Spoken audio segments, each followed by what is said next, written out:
right, third row, gentleman in the white shirt. Hi, Coach Scheyer. TJ Wilkerson from the Sports Nerd Podcast. Coach, I don't know if you realize this, but in April, it'll be the 15th year anniversary of y'all's 2010 National Championship. So let me ask you this. Let me take you back in time real quickly. As Gordon Hayward pulls up the half-court shot, Kyle Singler's smack dab face on the ground, what's going through your mind as the ball almost goes in and then rolls right on out? And are we going to see an anniversary from you, from that team? Well, it's just one thought went through my mind. This can't go in. This can't go in. That's all I kept thinking. And it did go in, but obviously it was close. And I did know it was 15 years. It's hard to believe. It's really hard to believe, actually. I don't know about reunion, but keep in touch with those guys on the team often. It's hard to, you know, still Mason Plumlee holding down the fort, playing the NBA, so I know he couldn't come back. Guys are all over, but it's hard to believe it's been 15 years. But that was a special team. I'm proud of what we accomplished. Coach, to your right, also in the third row. Jeremy Granderson, ESPN Charlotte. We had Leonard Hamilton with Florida State. We had Kevin Keats with NC State, and they kept preaching culture and identity. For Duke, with the young guys you have coming in, what is the culture and identity of the Blue Devils this season? Well, it's a key thing, right? It's no surprise those guys are talking about it. It's what we've worked really hard on. I mean, these two guys are the only ones that have experienced wearing a Duke uniform on our team. And so what we've emphasized is just really controlling what you can control, right? And that's the work that you put in, that's the preparation. And we want to be a team that's tough and together. That's the most important thing. And you have to have the right people. I feel we do. These guys have been consistent with the work. And now we have to take steps forward with understanding strengths and weaknesses of each other and how to put in a little bit more structure and how to develop that. But the people, the character of the guys on the team, they're ready for that. And I've been proud to be their coach just to go through this preseason. Coach, also on the right, second row. Right here, Coach. Destiny Bench, Juice Network. Speaking of culture, your first game is against an historically black college and university. What is the importance of playing against those teams?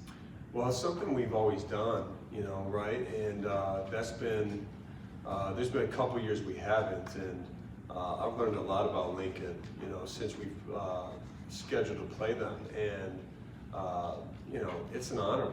It's an honor and a privilege.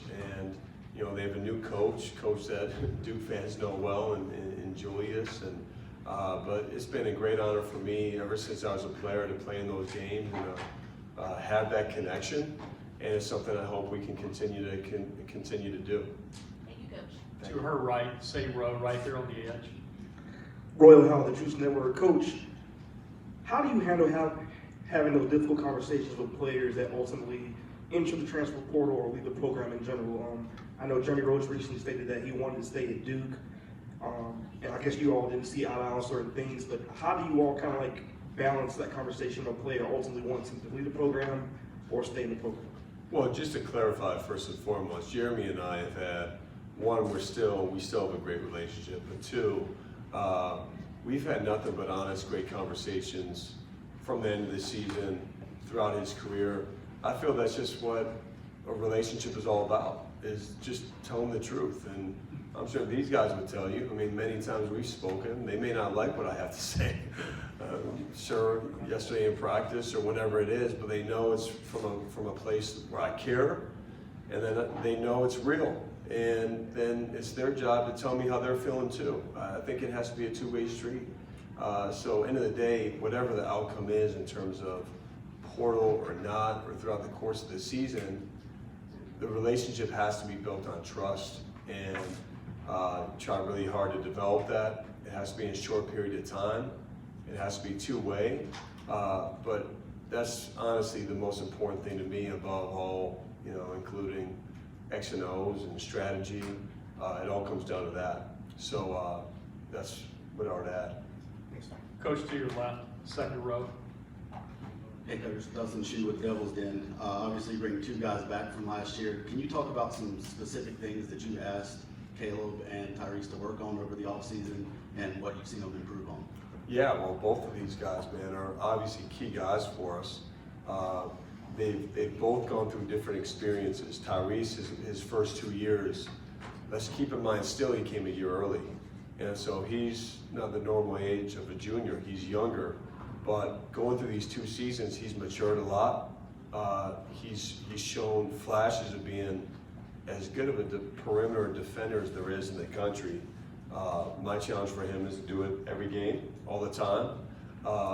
And then he's been a guy, we've asked him to do so much for us when his scoring and shooting can take a back seat at times. And I want him to not pass up any shots. You know, he's got open threes to take them. His shooting is a big time weapon. And then just his ability to make others better. You know, for Caleb, like we played, I don't know if people forget, we played the last part of the year without him. And we were finding our groove, you know, with Caleb really coming on towards the end of last season. I think just for him, it's playing a whole season consistently and following his instincts. He's got great instincts. He's got great ability to get in the paint and score and create for others. And you know, I've joked with him in the past. When I first saw him in AAU, he was directing, passing, doing all this. The next year I saw him, he's scoring like crazy. Did you lead the EYBL in scoring? Or you were up there if you didn't lead him? He was up there, okay? So I just want those 2 versions to come together, just right in the middle. The thing I didn't see is defense as much in AAU, and he's gonna do that too. So he's gonna converge the 2, defense, and these 2 guys, man, are as good of guards as there is in college basketball. Coach, your last question will quickly come from the first row right in front of you.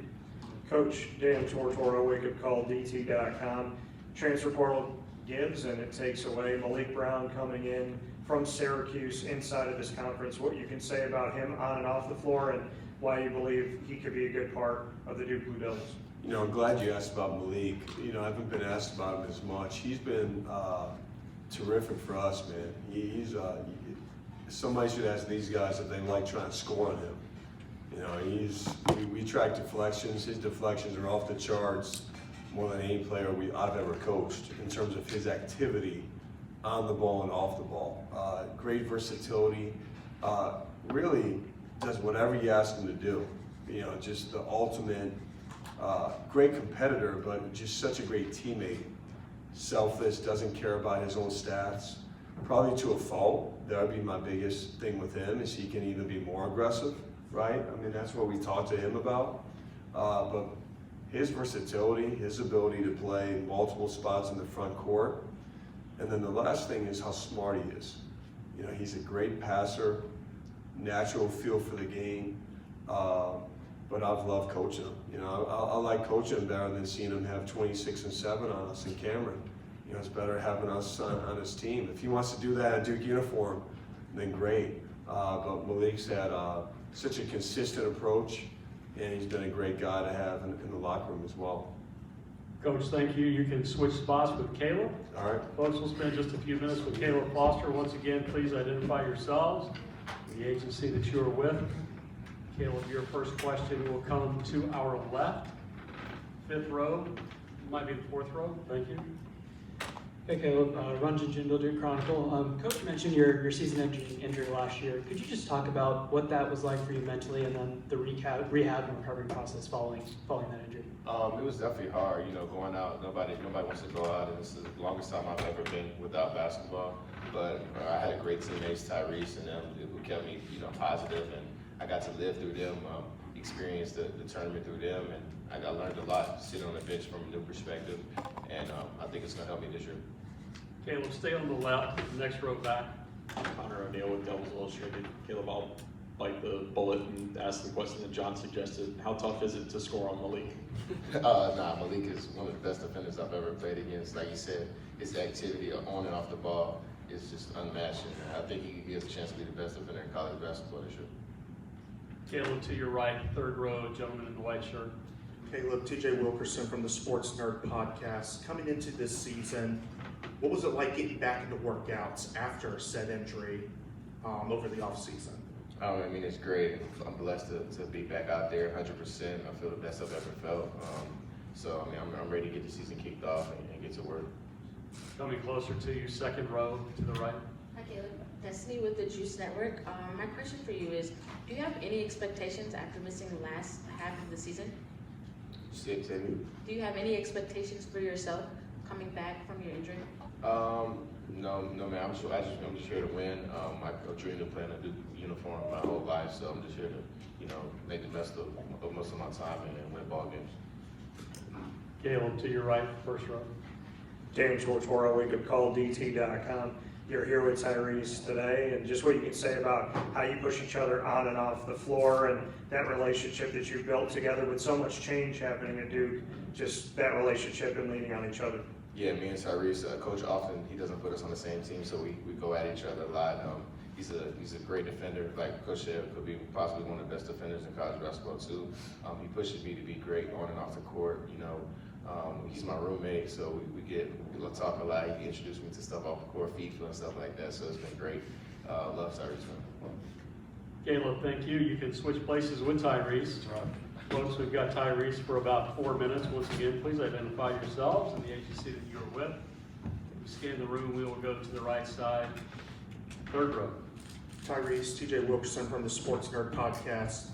Being at the one, you've got to be a leader on the court. This year, you have a lot of incoming freshmen who are going to start. Can you tell us what your mentality is when you secondhand coach these 18 to 19-year-olds? Yeah, I mean, ever since I've sort of been here, I've been a leader.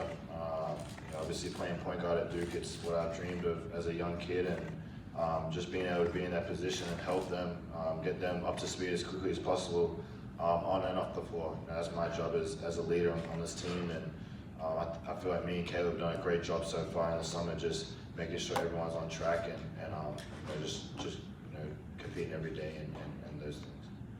Same row, just to his right.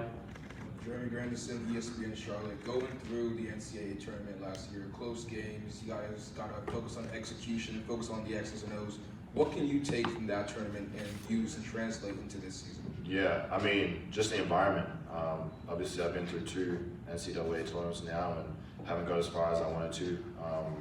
And I feel like just being there physically, you can share a lot with the other kids that haven't been there. And me and Caleb, obviously being on the team last year, when we went down, it fueled us even more for this year. And I feel like my whole summer was targeted towards that last season, and I'm just trying to improve every day as a group.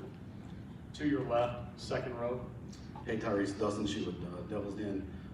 Last year, that Sweet 16 game against Houston, we saw some of the best perimeter defense we've ever seen as Duke fans. What goes into your mindset when the offense isn't kind of clicking the way it is, and we need to step it up on defense? How do you get into that? Yeah, I think it's just pride. I mean, Coach always talks about how defense wins championships, and obviously we want to be good on offense, but I mean, if you don't let the other team score, it's going to be hard for them to win a game. And I think just being defensive minded, first and foremost, is a big thing. And like I said, I think it's just pride. I actually used to not be a defender whatsoever, so just coming into college, just knowing that it's a personal battle every game, and just not wanting my man to score the ball. To your right, second row, right on the edge. Hello, Tyrese, Royal Howell, the Juice Network. I want to piggyback off that. I believe after the Houston matchup, there was a narrative around the media that Duke was soft or they wasn't playing hard, and I believe Coach Scheyer stood up for you all after that game and just say how hard you all are working. You're busting your butts in practice. You're doing whatever it takes to kind of elevate the team as a whole. What does that mean for a player, a point guard, a floor general, to have a coach, to be a reflection of your coach, to have your back, they get together? Yeah, I mean, that's what you want. I mean, I have full trust in Coach, and Coach has full trust in me, and we obviously, he's going to be honest with you. We hear the narrative every year since I've been here that we're not tough, and I feel like it's a big thing that I've individually had conversations with guys, and as a team we've had conversations, just making sure we're always together no matter what the situation is. All the expectations that come with being at Duke, period, let alone with the guys that are always incoming and stuff like that. I think it's important we just stay together within our locker room and the 15 guys within our locker room. Reese, your last question to your right, first row. Dan Tortora, wakeupcalldt.com. Tyrese, just what you could say about the new additions to this team and what it looks like to you stepping into the season. Yeah, I'm really excited. I think we've got a great team, a lot of veteran leadership. Mason from Purdue, obviously been in a national championship game and had multiple 30-plus win seasons. So I think his leadership has been great for us. Sion from Tulane, Malik, Syracuse, just their knowledge of the game, and everyone bringing different aspects from where they've come from, and then obviously the freshman class that we've got, a great group of guys, and they compete every day. They're always competing, and everyone just wants to win. So I feel like it's going to be a great year. Duke, thank you very much. Folks, Georgia Tech is due up next at 4 o'clock.